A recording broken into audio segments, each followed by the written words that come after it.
A school bus slamming into a house in Howell. News 12's Isabel Laturst is live on the scene with the latest this afternoon. Isabel, this is happening more often.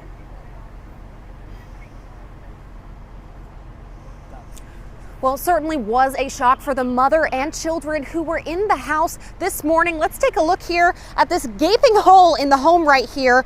Luckily, they were not injured and there were no kids on board of this bus. Let's take a look at the bus over here. It's being towed currently. It's taken a couple hours for them to get it out of here.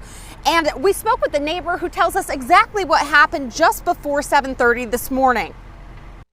I heard that just a loud bang. Claude Banbury was standing in his yard across the street on Asbury Road when the bus took a turn for the worst. By the time I turned around, it was between the two trees already. The bus took out a mailbox and hit the utility pole before slamming into the corner of the house on this otherwise quiet road. It's the first I've seen something like this. Banbury says the police were quick to respond, initially unsure about possible injuries. We found that the bus had crashed into the living room section of the house.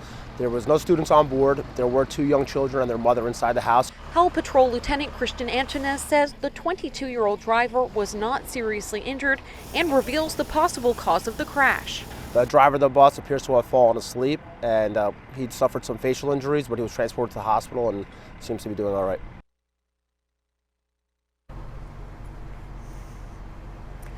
The crews, as you can see, are still working to remove this bus from this street.